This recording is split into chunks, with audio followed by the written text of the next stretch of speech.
Hello, welcome back to PlayStation Live at E3 2018. I'm Rob Pearson. Joining us on stage, we have John Garvin, Jeff Ross, and Chris Reese from Bend Studio. Thank you so much for joining us, guys. Absolute pleasure to have you with us. Also on the sofa, we've got Ramon Russell, and we have got playable Days Gone. The first thing I want to ask you is the Pacific Northwest. Why did you choose that as a setting? Dude, it's really not, it's more about the high desert than the Pacific Northwest. So for those of you who don't know, Eastern Oregon, which is like 90% of the state, is high desert, and that really means extreme weather, extreme terrain, and a lot of variety, density in a very, very small space. Fantastic. Can we have a little play of the game here? Have we got it going? Just a little bit of loading. Still loading, okay. So the demo we're going to play for you today is called You Got a Death Wish, and it's one of the things we really want to show off is how it kind of tries to marry a linear narrative experience in a dynamic open world. So it's a combination of the two things. So at Bend Studio, we've always done narrative-driven games, and we're really excited to be able to bring the production values. You can see we have really powerful cutscenes, and then it goes into gameplay in a way that sets up the open world. Awesome. It's awesome. And what can you tell us about our main character, Deacon St. John? Like, what was the inspiration behind this character? Well, a few things. He's broken. So you saw from a couple of trailers that we've released that he's lost someone and it's scarred him in a way. And it's like Jeff would like to say, everybody loses people, in these kinds of end of the world scenarios. So what's particular about Deacon though is that he was an ex-member of an outlaw motorcycle club, and therefore he has a love of the open road. He has a love of motorcycles. Yeah. There's a sense of brotherhood, and you can see that here in these scenes with him and his best friend Boozer.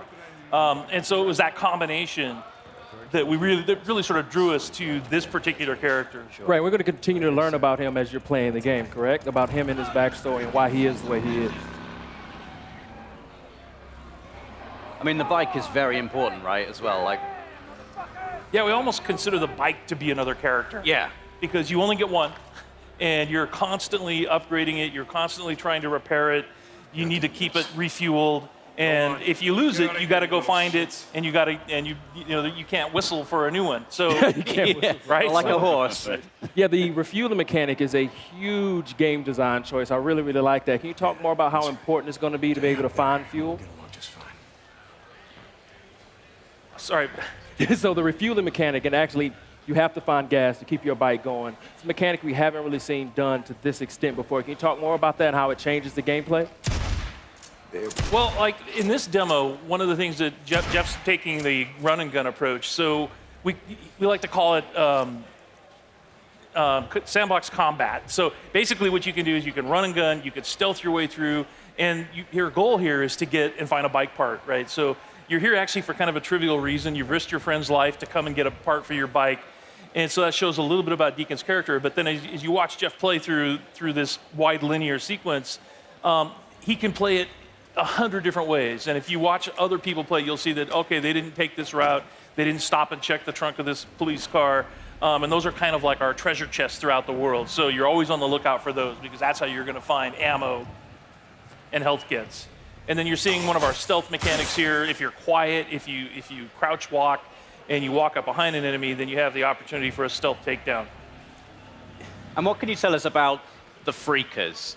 Because they're quite unique. I mean, we've seen, a fair few undead enemies in video games before. What makes the Freakers unique, and what was your decision-making behind making them the way they are? They're alive. They're alive. Yeah, they're not zombies. They're alive. And so that sounds trivial, but it's not, because it basically means we have a full day-night cycle in the game. Right. And they have things that they do. There's an ecosystem, and they have to eat, they have to drink, they have to hibernate. And so you will find them, like in this scenario, you'll see that there's some nests, and Freakers build nests for reasons you discover while you're playing the game. And then you can take those nest zones out in order to free up fast travel routes. So it becomes part of the metagame. But Freakers are evolving. They're living creatures who have been affected by this virus. And there's several different types. And some of our trailers you've seen, we've shown the Screamer, which is a female that can have sort of alarm system that will bring in more freakers. Right. We have the infected bear, so it infects animals. In our last trailer, we showed Mountain crows, lion and the crows. right? So you have so so it's just it's a wide variety of challenges for the player, and like we said, the world comes for you, and that's part of it. Is that these creatures are always after you, and at night they're stronger. Yeah. If it starts raining, they become stronger. But I've seen in previous trailers Deacon actually utilizing the freakers as a weapon against his enemy as well. So you can actually use them to your advantage as well as the environment itself. Yeah, absolutely. We call it the Freakosystem. So in this scenario, there's not a lot of chance for that, but if he were fighting marauders or rippers, Right. then he could find a nearby swarm. It's an open world, so you can just explore. You can find other tools like a swarm or a freaker bear, and you could bring them into an enemy Right. camp and watch the sort of mayhem that happens. I guess you've got to be careful, though. You don't get kind of sucked into it. Yeah. I like this gun, you guys. So you have melee combat and you have gun combat. Can you talk about how you designed and balanced for both?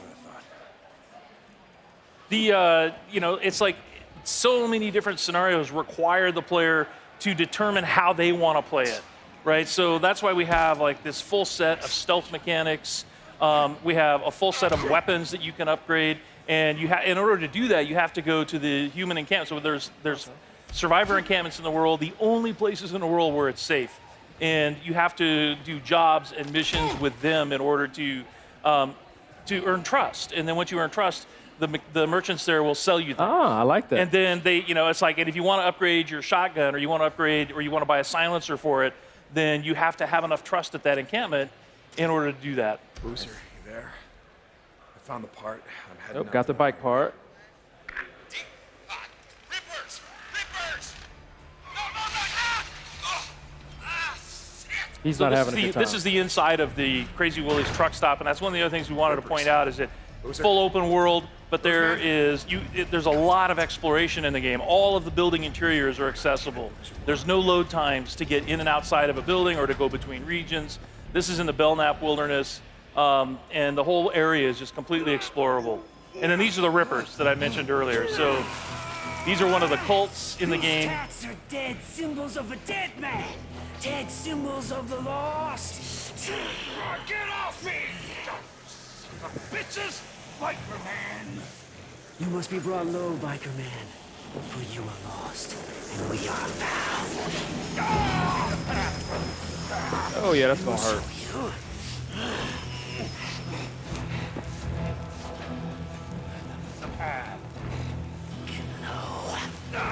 Get low!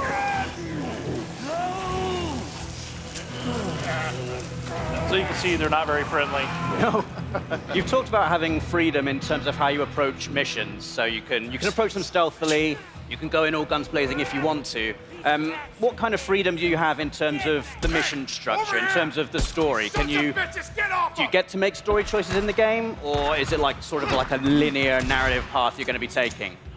Yeah, there's several key places where you have to choose what Deacon is going to do in a key situation. So we released a bunch of footage last month, and if you watch carefully, you'll see that there's a moment where Deacon has the choice to take a man's life or to force Boozer to do it. Right. And that will have an impact on Boozer's morale. So your best friend, how he feels about you, how he feels about the world, that's kind of up to you as the player. Awesome. Did you just die? Yeah, Hey, we just wanted to prove that that was our scripted. You're keeping it real. Is that really what just happened? We wanted to prove that it was real. That was. And you will die in this game. Yes, you will die lots. All right, so you tried doing sort of a stealthy approach, and now you're just going to go in with a shotgun and blow them away. Ooh, get that headshot. Or baseball bat, that works. Yeah. Can you tell us anything about what has happened in the world? You know, why are we in this post-apocalyptic situation? Like, are you able to reveal like kind of what has happened, what has led to this transition? Yeah, you know, it's one of those things that we really want the player to sort of learn as they go. So there are answers, Right. but you have to explore. There's a, you know, we've introduced this group called NERO, which is our National Emergency Response Organization. They're out in the world. They have these MMUs that you're trying to break into in order to get medical supplies. They're part of the story. And, you know, obviously Deacon has lost somebody. We saw that in a trailer. That's part of the story. And as far as like the pandemic and the hordes that you run into constantly, these all sort of weave together to sort of explain how we got to this place in this world. Cool. And we're really excited to have players get into the world and just sort of explore and let us know what they think. I mean, it's looking fantastic. I can't wait to just get around on the bike. The bike looks like really, really cool. Like, how far can you upgrade the bike? How far does it go? Like, I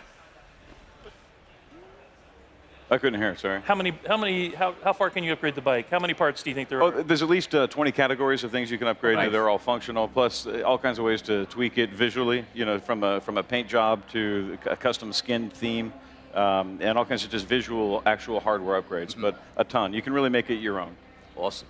Well, John, Jeff, Chris, thank you so much for your time. Ramon, is there anything else you want to ask? Days Gone. We also got a release date. Yes, it Yeah. does. February 22nd, 2019. Fantastic. Yeah, we're really excited. Yep. February 22nd, can't wait. Well, guys, thank you so much for your time. The game is looking absolutely fantastic. We have got a lot more coming up from PlayStation Live at E3. We've got an incredible lineup of games to show you, so please stay with us. We'll be back right soon. PlayStation